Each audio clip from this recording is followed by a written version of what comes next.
Hello and welcome my partners in crime, and I say that in the best possible way as always.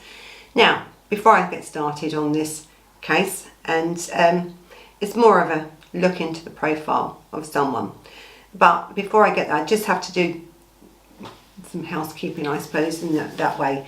One, as you noticed that the thumbnails have changed on some of the videos, and that is really due to a YouTube channel and the people that run that YouTube channel called English Grave.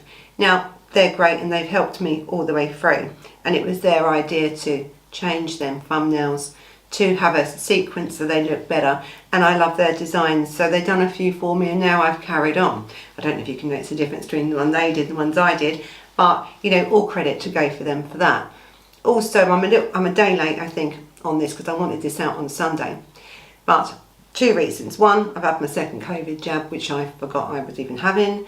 Bit of an achy arm, so other than that I'm fine. And two, because also the guys from English Grave gave me some ideas on how to make the transitions in my editing a little bit more better.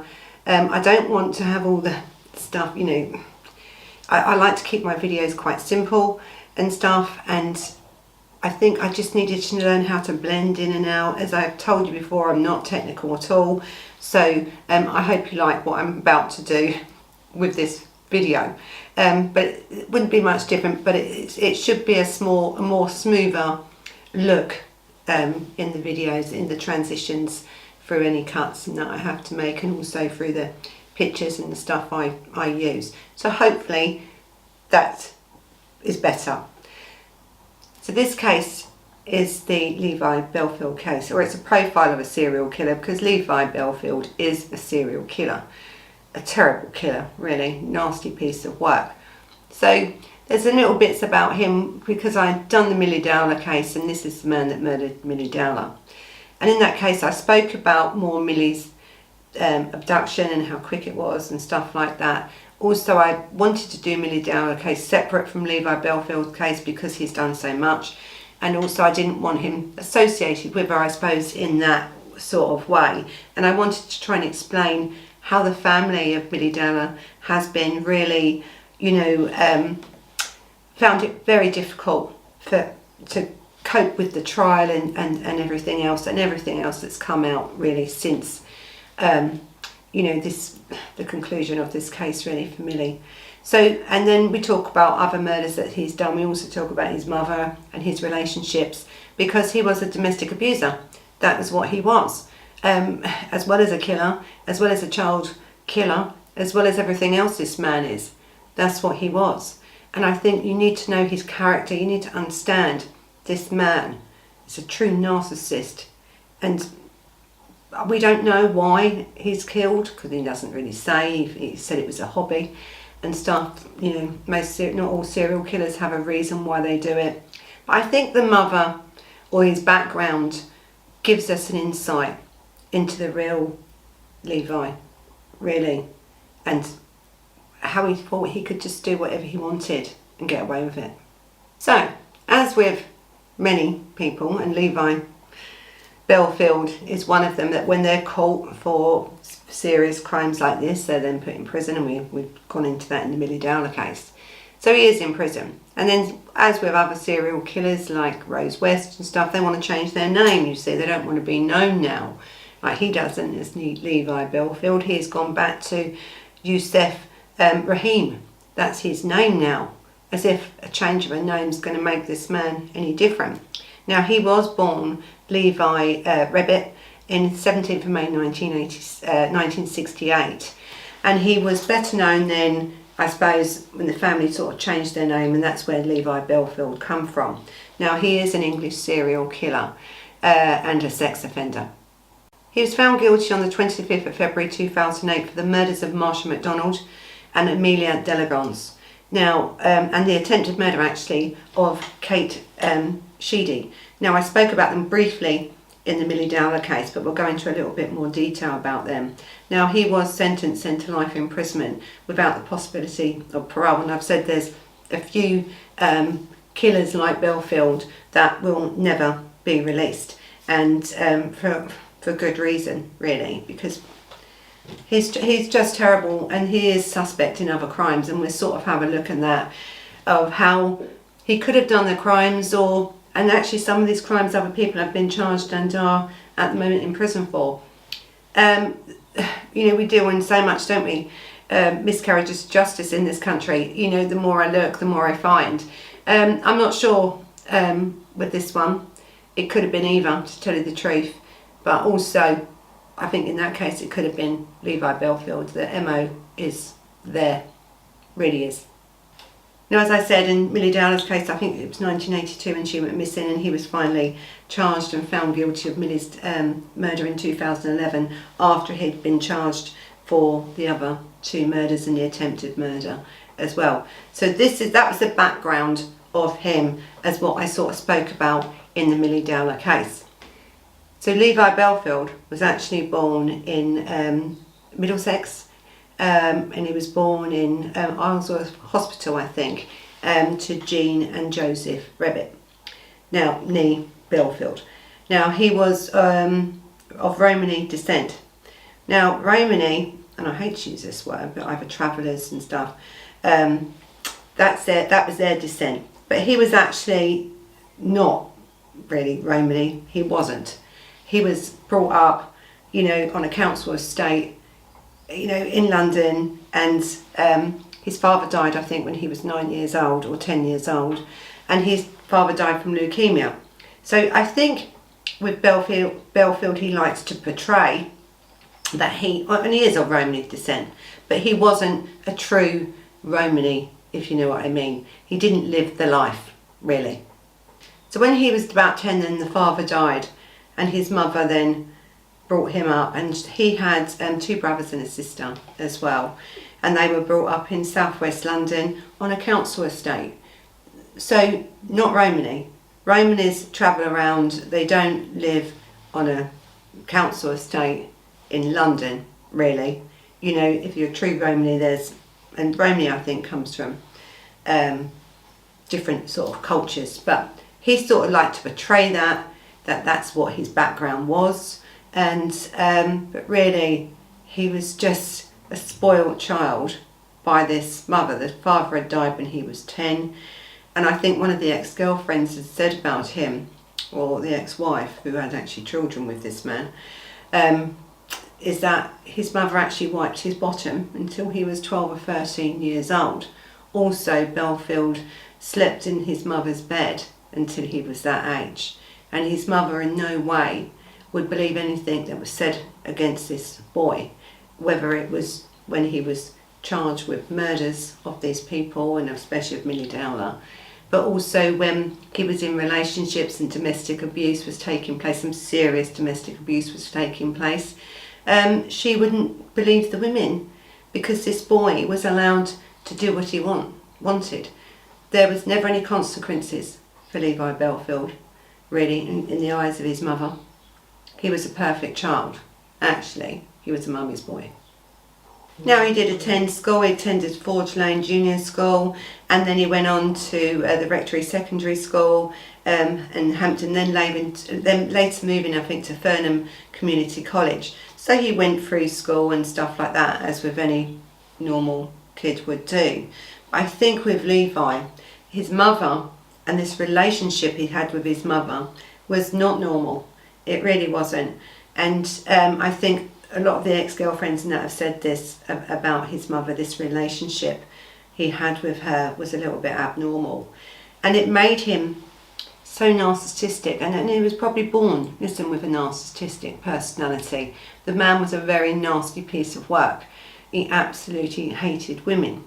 Now, one of the girls, I think, the one that actually said that he was the murderer, or could have been the murderer of the two later victims after Millie, she said with him that he hated blonde women, even though she was blonde. But most of what people believe is that Bellfield's victims were blonde, because he did hate blondes, because the mother was this dark haired, so black, dark hair, nearly blue black, dark hair, attractive woman, that he had such love for his mother that he wouldn't have murdered anyone with dark hair. I don't believe that with Levi Bellfield. Levi is an opportunist killer. Opportunist killer, abduction, murder. He wouldn't care. If the opportunity was there, just because you had dark hair, he would still kill you. His preference may have been blondes, and he may have hated blondes, but he would have killed you whether you had dark hair or not. Now this man fathered 11 children, so you can tell by his personality, and it wasn't with just one woman. He continually didn't take any responsibility for any of his children. He went from relationships to relationships because he couldn't handle a relationship. He was a dictator in that relationship. He was a domestic abuser. He was very violent in that relationship. I think you've had a few women that have said, that has been with him, that when they first met him, and even the police have said that in their reports, you know, this man was an engaging man. He'd made these women feel, you know, safe and happy. He'd do anything for you until he got you. And then once he got you, oh my God, what he wouldn't do to you. He would beat, try and strangle you, burn you with cigarettes, make you sit on a stool all night, take your phone from you, give you another phone that then only had his number on it, would restrict you from seeing your family, your friends.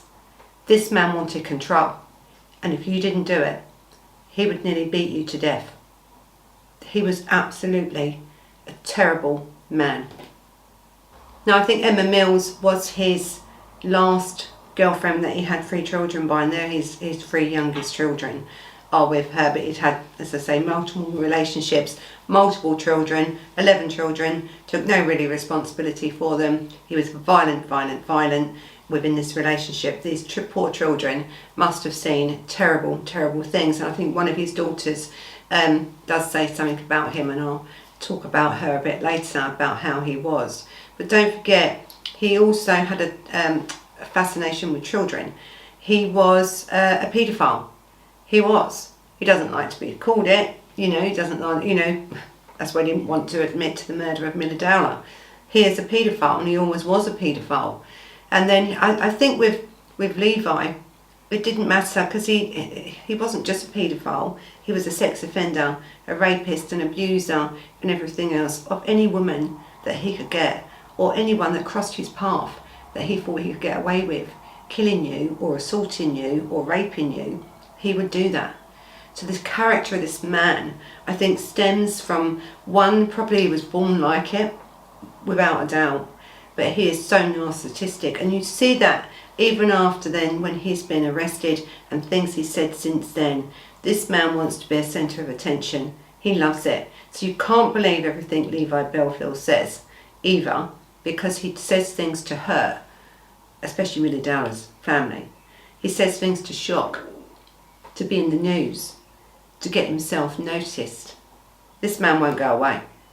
Bellfield's first earlier convictions, I think, were for burglary in 1981, and he was convicted of assault actually on a police officer in 1990, and he was also convicted of theft and driving offences. He was what you would call antisocial, really. He doesn't believe in authority, he doesn't believe in the word no, or you can't do that. He just did what Levi Bellfield wanted to do, and that's even to kill you. There was no stopping him. He's just, his whole personality is, I'm going to do what I want, because all his life, his mother allowed that, I think. And so when you already have this narcissistic personality going on, and then you have a mother that's not encouraging it, but making him feel like he can do anything and there's no consequences for that. You know, when you have a woman, that when a boy is 13, that you're wiping his own bottom. I mean, that's a little bit far, isn't it? There's a strange thing going on there. And then sleeping in her bed because she's lost her father, young. There's a lot going on there. Now, this woman died in, I think, 2017. I think she was 81 when she died. But Levi Bellfield had a relationship with this woman up until the day he died. He rang her every day, whether he was in prison or out of prison. He had a relationship with his mother, a very good one, which makes it very unusual, doesn't it? that you have this mummy's boy, great relationship, but then you have a serial killer that hates women, hates them. So what was going on there? We don't know. So I think he only spent really, up until about 2002, I think he spent about 1 year in prison for all these little minor offences he'd done. So there was criminality there. But the thing is with Bellfield, it's more about what we didn't know, you know, that what wasn't being seen. You know, he's just a person that was getting away with murder. And I've said before, and I've said it in Millie Dowler's case, you know, we don't really know what else Levi Bellfield has done. Even in the crimes now that they feel, you know, or just around that time they did believe that he was involved in and he could have possibly done. But I think there's more here. I think there's more to Levi than what we already know. This man didn't just start killing and going after children. He's always liked children. He's always been a nasty piece of work to women. So what else is there that we don't know about Levi? And we probably won't know until a body is dug up somewhere or something else, or someone comes forward with new evidence to prove that he's done certain crimes. The background of Levi leaves it wide open that this man has probably done a lot more murders than what he was actually convicted for. So the person that's made these claims or telling us about Levi's background is a girl called, I think it's Joanna Collins, or Jo Collins as she's known. Now, she claims all this in an interview with The Sun, and she said he was a twisted murderer who had a bizarre relationship with his mother. So you're talking about someone, and her name is Jean Bellfield, the mother. So you're talking about someone, this Jo Collins, that knew him. She had 2 children by him. She was beaten by him, nearly strangled by him, burnt with cigarettes by him in this loving relationship he was meant to be in with her. She was the lady that in Millie Dowler's case, where Millie was found, she was the horse rider. That's where he knew all these places. She was the horse rider. And as you know, we all ride in our family, and you do go off, and you know, when we didn't have a lockdown, we was all over the place, weren't we? You know, doing shows and different things and competitions. So as a horse rider, she would have been out and about on these horses, and we know that that's where Millie Dowler was buried, wasn't it, in Yatley Wood, where she used to have or ride her horses, and that's where he dumped Millie's body. So she sort of knows him really well. So if she says that this is what he was like, then it's probably true. But she also says what the mother was like, and as I said, she lived it. She lived it. So I'm not going to, you know, disagree with her. I can actually believe it, because a lot of these serial killers are either mummy's boys or have been influenced in some way by their mothers. Now, Jo also says that she was when she was living with Levi and in this relationship with Levi, she was subjected to years and years of rape. You know, she couldn't say no to Levi. And she was heavily pregnant at the time, and he would still rape and beat her. He didn't really care. So she sort of says about this perfect son and then this serial killer on the other side. There's 2 sides to Levi Bellfield. That's what she sort of says. Now, as I said, you know, she was literally, and she says it herself, beaten to a pulp by this man for many, many years, and tried to tell the mother, but the mother just wouldn't have it. And so there was no stopping him, was there? You know, and then we spoke about domestic abuse before, when people accept this sort of behaviour from men like Levi Bellfield, and I think it took her a long time to get away from him and to start her life again. But that's domestic abuse. That's what really happens in domestic abuses. These people can beat you and beat you and beat you, burn you with cigarettes, rape you, abuse you when you're pregnant, but you still stay. It's a state of mind, isn't it, that they're in, and it's a state of mind that someone like Levi Bellfield would go for someone like that, who can be easily abused and, you know, manipulated into doing what they're told, and to stay with them and to continue to have children with them, so that they then, you know, have got you, haven't you? And I think this is what happened to Joe. But Joe was the one that did ring the police when the 2 girls were murdered in London before just after Millie Dowler in 2011 were murdered, and said that she believed that Levi Bellfield was the killer, and she was absolutely right. So Joe says about that relationship with him and his mother, and says his mother was the female version of him, really. You know, she would lend him money and treat him and everything else, even though these girls would be black and blue. The children would be distraught. You know, this woman could see no wrong in Levi as a mother. Now, we all have children, you know, ones of us, you know, those of us who do have children. And yes, I suppose we would accept certain things, but I certainly wouldn't accept my son beating on women and stuff like that. And I can imagine if I said to my son, come on, let me wipe your bottom at 13, I think he would have run a mile. I think most children would at that age, wouldn't they? You know, but not for Levi. Levi enjoyed it. He enjoyed that relationship with his mother, because in the mother's eyes he was the perfect child. So I've said about Joe, saying about the mother had such dark hair and she's a brunette and that's why he didn't kill blondes. As I said, I don't agree with that at all. I don't think Levi Bellfield cared who he killed. And you know, a lot of times with killers, don't they, you know, yeah, they do have their preferences and stuff like that. I mean, has said that he has, I think, Holly Willoughby, and she's a TV presenter on GMTV. He has a fascination with her, and she's very blonde.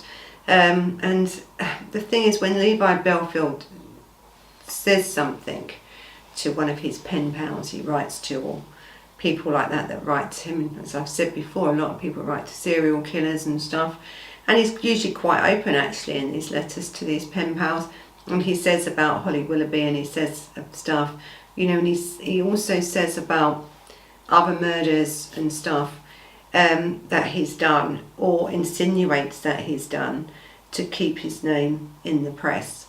But and he calls it, you know, his hobbies. His killings were his hobby that he had. That's how he refers to his victims, or the way he killed, is his hobby. That was it. It was a hobby. You can murder all these people terribly, and it's a hobby, and it's terrible. But a few years after he was arrested and charged for Millie Dowler's murder, he then started to sort of say, because he wouldn't admit it, would he, for ages, and even though he was found guilty on CCTV, and the same as he was found guilty of the other 2 girls' murders, and we'll sort of go for that in a minute, that he sort of, you never know. Listen, Levi Bellfield is a liar, but in any lie, there's always some truth to it. So at first, it took a long time, didn't they, to work out how she was taken so fast. So we know, don't we, that he lived in the flats, and then she was walking past and literally he snatched her. That's how quick it was. He dragged her through, took her into that flat, and he didn't murder her then, as he's saying. The I think abuse with Millie Dowler, the actual assault on Millie Dowler, lasted about 14 hours. Now this family, and I've said before in the last video with Millie Dowler's family, that they had, you know, so terrible, isn't it, to lose your daughter. Then 9.5 years later, you have someone convicted of that murder, and they've literally got him on CCTV evidence anyway, because there wasn't much on this man.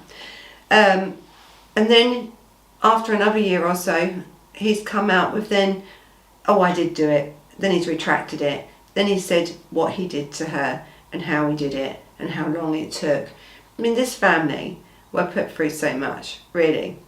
But with Levi Bellfield, you know, when he goes into detail about a murder, you can assume that if all of it's true or some of it's true. But Millie Dowler had a terrible death. So first let's talk about the murder, shall we, of Marsha MacDonald, now she was found laying in her own blood, covered in it actually, just metres from her home in Hampton. She had been bludgeoned to death. Now all of these victims were either getting off buses or stuff, and we knew then that Levi was following them around, and at the time I think he was a clamper. Now I don't know if we have them in the other countries, I don't think we have them so much here now, where they would clamp your car and it was a bit power trip, it's like parking attendants and all that sort of thing, but these are worse. These were clampers. You'd clamp your car, cost you £400 to get your clamp off your car. This is what Levi Bellfield's job was at the time when he was tracking these women. So he was driving around the streets of London looking for people that had parked, incorrectly, should I say. I mean, in London, anywhere, you're better off getting a ticket, really. But they've stopped clamping a bit now, but that's what he used to do. That gave him the opportunity, didn't it then, as he was driving around these streets, looking for cars that needed to be clamped. He was actually looking for victims. And actually, Marsha MacDonald was one of them. Yeah, and I think with Bellfield, and I think that at the time, because he was a clamper, he was driving a little white van, and on the buses that Marsha was on as well, you could see the bus being followed by a little white van, and that was Levi Bellfield. As I said, he did always sort of go for people at bus stops and stuff like that, or he followed them because he would know the bus routes, and being a clamper he would have known all over the place really. And he followed her as she got off the bus, and she'd just been out on a night out with her mate. She'd got off the bus, she's walking home, and literally he took a hammer and he bashed her head in, and that's how she died. I think the pain must have been in terrible really, and I think her father actually told the journalist, they're never going to get over it, they're never going to get over this death of how his daughter was murdered like that, and just left. It was such a, with Bellfield, this was just hit to kill and leave. What was the motive? The motive was because he could. It's the power trip, isn't it? I'm going to take your life. I'm going to follow you. You got off a bus, you had a nice night out. He's come up behind her and literally battered her to death. And it's about power for him, because he just thought he could. And all killers have their own reasons why they do it. With Bellfield, I think there was a multiple of reasons to why he killed the children and the rape, because Millie Dowler, as we know now, of what he said he's done to her, was a sexually motivated crime, and I think the children were. For the others, no, they weren't. It was a power trip for him. He could, and he did, and that was it. And I think he murdered her. I think it was a year after Millie Dowler. It was 2003 when he murdered her, and she was 19 years old at the time of her murder. Terrible, really terrible case, that one. So then a year later, in 2004, 18-year-old Kate Sheedy had been knocked down and hit by a hit and run in Arsworth. Now, again, he thought he had killed her. He didn't just run over her once. He ran over her, reversed, back. He tried to kill her. Again, she had just got off a bus, she was crossing the street, and that's what he did. There's no motive apart from, I'm going to kill you. I'm going to run you over, I'm going to destroy you. He thought he left her for dead, actually. And literally, she clung onto her phone, rung her mother as she was dying, and told her mum that she was dying, and they traced her by that, and actually then she survived. That's the only reason she survived. He actually thought he killed her. So Kate Sheedy is the only one actually that we know of any of Bellfield's victims that's actually alive today. Of course, because the hit and run was so quick, she couldn't give a witness. She knew it's a van, but she really couldn't give anything else. And plus the girl was absolutely terribly injured, broken bones and everything. This man, how he didn't kill her and how this girl survived, and good for her for surviving. He didn't want us to survive. He'd done everything he could to kill this girl without even stepping out of his van. And then later that year, you had another attack then, and this was the French student, actually a French national, she wasn't a student, and she was 22-year-old, and that was Amelia Delagrange, and she again was, I think it was in the Twickenham Park actually, at Twickenham Green, that she had, got off a bus. Again, you could see on the bus by the CCTV that this white van was following her. She's got off this bus, she's walked across Twickenham Green. This man's just come out and attacked her, bludgeoned her to death again, and killed her. That was it.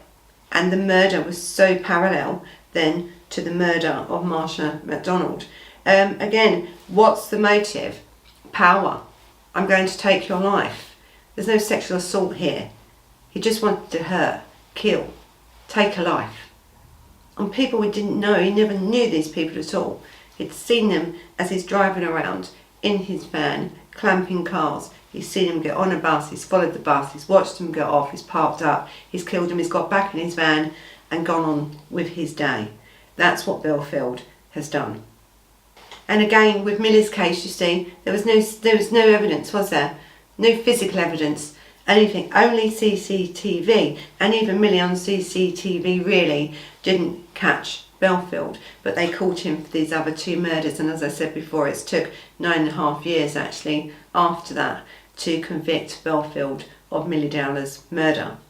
And then so we put this man in prison, have we? And for life, and we took him off the streets, and that's great, isn't it? But then things then start to come out to where this man then wants to hurt. As I've said, the things he'd done to Millie Dowler in that 14-hour torture and murder of this child. He says that he, and this is where if you are a bit squeamish, I wouldn't listen to this part, that he abducted Millie as she walked along and through the bush. He dragged her into the flat, where he then continued to rape and abuse her.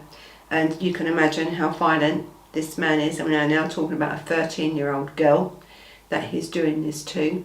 He then says that he then took her body to his mother's, where he drove onto the long driveway, reversed up onto the long driveway. He then, that's what was in the red car coming out. So Millie was alive in that red car, or barely alive. He then again raped her outside in his mother's garden in broad daylight. This is what he's saying. And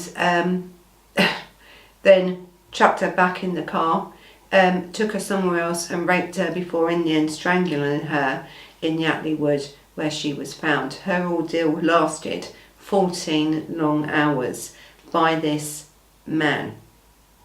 That's how long it lasted, and that's what he did to Millie Dowler. That's what he's told the families did to Millie Dowler. Then he says, after saying all this, I'm going to release it public, because he said he was going to release publicly what he had done to Millie. The police then had to go to Millie Dowler's family and tell them what he was about to say about how he murdered Millie Dowler before they read it in some newspaper, as if these people hadn't been through enough. Then after they've done all that, then he retracts it. He retracts that statement. So now it's out. The family's now been told. Now, as I said with Levi Bellfield, he does things because he's a narcissist. He's took this child's life from their family. He's took this child away from their family. He ain't leaving it there, is he? He doesn't want to leave it there. He wants to torture them. Now he wants them to know how she's died in detail. And he also wants them to know that that afternoon when that girl went missing, a few hours later, her uncle was out looking for her along that street. And who did he bump into? But Levi Bellfield. And now Bellfield said that Millie Dowler was still alive at that point when the uncle was looking for her. You know, the twists and turns of Bellfield to cause harm, to cause psychological damage to this family is shocking, really. He doesn't end there, you see. Now he starts saying things about other murders. So Lynn and Megan Russell, now Lynn was 45 and Megan was 6 years old, were murdered brutally. There was like a hammer attack, all right? Same sort of thing as what he'd done to others. And it was near Canterbury, and it was more than 20 years ago, this murder. Now, also the family dog was killed while Lynn Russell's, I think, 9-year-old other daughter, Josie, suffered horrific injuries at that point. She wasn't killed, but she was left for dead, but she had terrible brain damage left from that incident. Now, Michael Stone, he was charged with that murder. So Michael Stone, he was convicted, actually, and is still behind bars actually under the conviction for this callous killing, and it is a callous killing. Whoever would pull up onto someone walking their dog and their 2 children down a lane, you know, and then to be attacked with a hammer, murdered, and your 9-year-old left for dead, suffering severe injuries. So Michael Stone, he was convicted and charged for that murder. The way he was convicted, again, there was no evidence, okay, no physical evidence. How? I don't know, right? It was covered in blood. Whoever done this crime with these people was covered in blood. But again, it was a quick crime. You've got someone walking a dog down a lane, someone pulls up, jumps out of a van or a car, beats these people, gets back in, and even the dog is dead as well. He's beat the dog with the hammer, got back in the car and drove off. And they're saying it's Michael Stone, even though there's no physical evidence to prove it.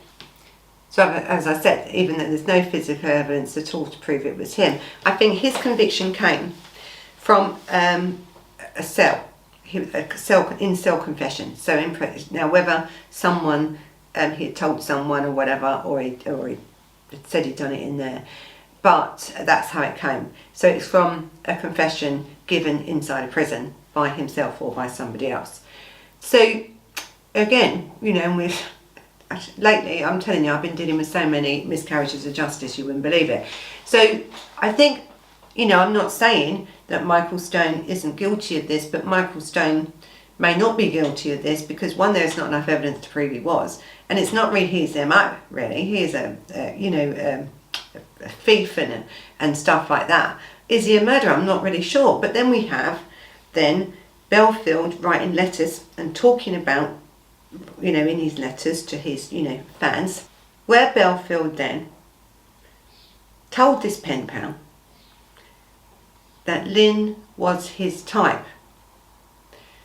Now, again, let me explain about Bellfield. We've said before, haven't we, about his mentality, right? He likes to be the centre of attention. He's very narcissistic. He also says that he describes how he likes outdoor afternoon action, meaning murders. Because don't forget, now he's also said that with Millie Dowler, he's took her out into the open, the mother's back garden, raped her before he took her elsewhere, raped her and then strangled her. So he likes the outdoor action. This is what he's saying, and this is about that. And this is his addictive hobby, is murder. When he says an addictive, you know, hobby, he's talking about murdering women. And he had also links to a family home within the Kent countryside of where this woman was murdered. So don't forget, this Michael Stone, this armed robber, and he is an armed robber, right? So he's a criminal, he's quite a violent criminal. But whether he done this, I'm not sure. So Michael Stone was convicted of this killing in 2001, and it was largely based on his self-confession, and there is no forensic evidence, again, at all. But then you have Levi Bellfield, who's 51, or at the time of writing this letter, wrote this letter in prison, and this was seen by, I think, the Sunday Mirror. He also said that the murders was not his problem at present, meaning he hasn't got to talk about them because this man's in prison. He also laughs and jokes about this man being convicted of this crime that he done in prison. He is so in your face, this Bellfield. He doesn't care. But because the police say Bellfield then had denied all that, and then he had an alibi for that, they've left that alone. So we never know with that one, will we? As usual, another case that, yes, they've had a conviction, but whether they've got the right one, which is always questionable lately, I don't know. I really don't know. So Bellfield, when we get back to Bellfield, he was is an ex-bouncer, right? And the police have said he's quite a big man. His neck was quite, quite big.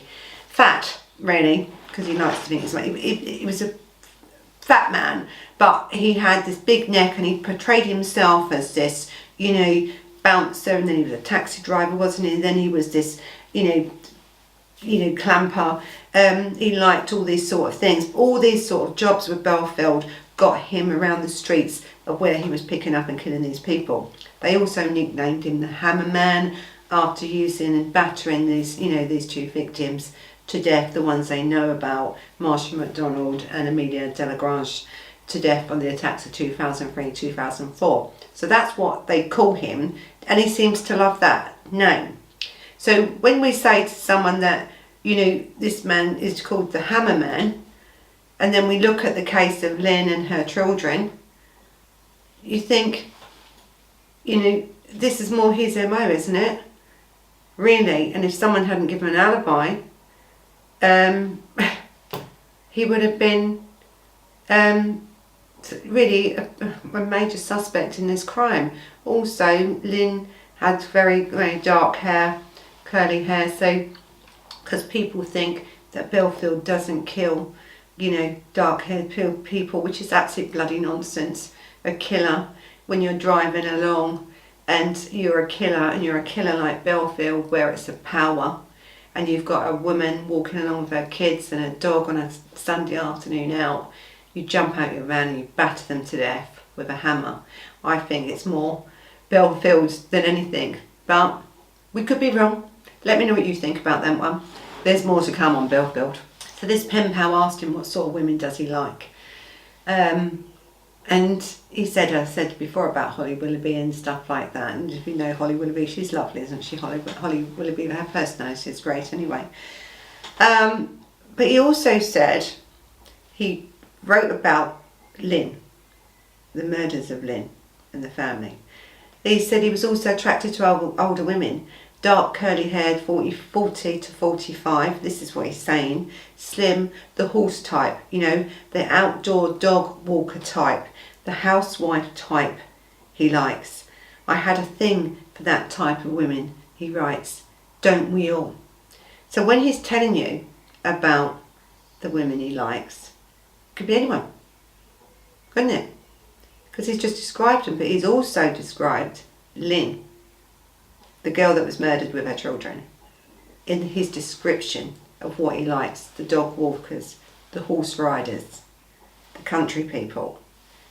That's his sort of thing, the dark curly hair, that's what he likes, the older women, 40 to 45. That's what he likes. So where then does it say that Levi Bellfield only kills blondes? He certainly hasn't said it. This is other people saying it. Levi Bellfield, I've said before, will kill anybody that he has an opportunity to kill. And so I really do believe there's a lot more to this case with that than anything. But anyway, he also had links, I think, to Surrey and Kent and Bath. He had links all over the place, really. I think even Blackpool. This man was everywhere, really. And it would be quite, it wouldn't be, the case, I think, that sooner or later there is more issues coming out with Bellfield. I don't think we've heard the last of Bellfield when it comes to unsolved murders, to tell you the truth. I think he could be in a frame for a good many murders. And at the end of this letter I'm going to have to add it, aren't I, to tell you, to really try and show you this man's personality. So he said, as you are aware, I enjoy some outdoor fun. Really enjoy it. So much the areas certainly accommodate my activity and my hobbies. So he's trying to say to you, or this pen pal that he's got, I enjoy it. I enjoy my hobbies. This man is a narcissistic psychopath. That's what he is. Thank God that the judge has given him life without parole. This man's never getting out. He couldn't. Now there is other things about this man. Old cases that have come up that he could have been also potentially up for. Okay, so let's talk about this killer, Levi Bellfield. Dating as far back as 1980, right? 1980. He has been suspect of crimes involving women since 1980. Now, one of these was Patsy Morris, who was at the time his 14-year-old girlfriend at the time, before she was found strangled again in Heathland in 1980. So, Bellfield is not just a killer, is he? Because he hates to be called anything else. He doesn't mind being called serial killer, but he doesn't like to be called a paedophile, which he is. He is. He is this man that didn't want to admit Millie Dowler's murder because of her age. He didn't mind admitting bludgeoning to death and stuff, other ones because they were 19 or 22, but he didn't really want to be known as the paedophile murderer that he is for killing Millie Dowler. He hates that term. Well, I think, if it fits, wear it, and so that's what we're going to call him. And then you think right the way back in 1980, when this man was young and he had a 14-year-old girlfriend at the time, who then turns up dead, strangled, left on Heathland. You think, right, so he has been, as many serial killers have been, a perpetrator for very many years. And this is what makes me think with Levi Bellfield, that how many more is there? There must be loads that we don't know about. There must be. And this man is such a narcissist. You couldn't believe a word he says anyway, because half it's for highlights. I want to get in the news. I want my 15 minutes of fame, and this, because this is all this man has got, isn't it? This is all he's got left, is what he says. How much can I hurt someone? How much can I damage more? I'm going to release things to the press, but on my terms. I mean, the thing is with Levi Bellfield, he got away with it in the 80s, probably, and in the 90s. But the minute the 2000s hit, when London was full of CCTV and everything else, he was caught. Because he's like most people now that have got away with it from a young age and then think they're never going to get caught, when he was. And he's continued, hasn't he, to hurt people with his words ever since. So listen, we don't know what part of Bellfield's version of how Millie Dowler died. We don't know.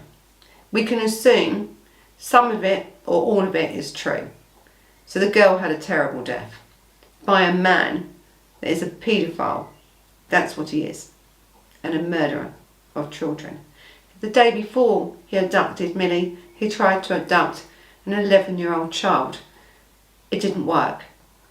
His own daughter says, as he was taken to school, that he would beep, shout out things at children in full uniform. They were in full school uniform. He knew they was children. He knew they was. He used to take his own children on drug deals. He took his oldest daughter to the apartment or the flat where he murdered Millie Dowler, and the signs were already up looking for Millie. And that is the place that he murdered her. He would pick these children up from school that gave him access to other kids and shout out the car, woohoo, whistle at them, wolf whistle at children walking by. This man is a dangerous man. He was born a narcissist.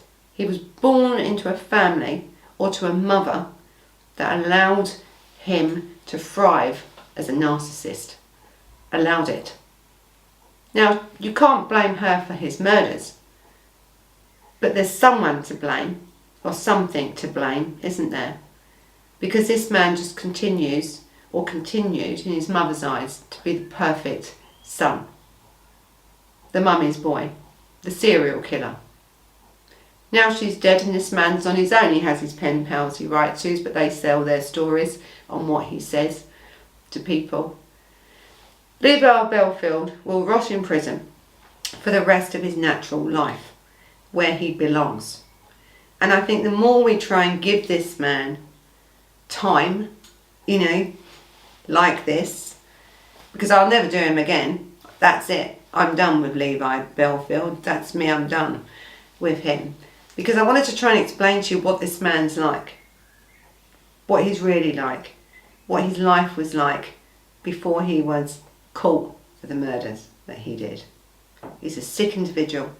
A sick man who really still tries to intimidate, to hurt people, secondary victims in this, to destroy families. That's what this man's trying to do all the time. So anyway, this has been the Levi Bellfield case. And, you know, what else can I say about him really? So, you know what to do. Subscribe, subscribe, subscribe. Thumbs up if you've liked it. If you found this interesting. You can leave me some comments because I'll answer some comments on him. But other than that, you know, with people like Bellfield, you know, really, they're best forgotten, because let's hope this man never gets out for any reason. So no do-gooder out there, because we have a few that feel, oh, we can't lock criminals up like this for life. Yes, we can. Absolutely. For the rest of his life. And if this would have been in America, that would have been it. He would have got the death penalty. We all know it. But in this country, he's got life, and that's exactly where he belongs. That's him done. So, you know what to do. You can follow this on Instagram. You can follow us on Facebook. You can listen to this at some point on Spotify, because I've got about 4 to put up. And as usual, all my lovely partners in crimes, my members lounge, you'll be listed below. So, thank you very much. I hope you like the new editing. Hopefully it goes well saying that. And until the next time, bye bye.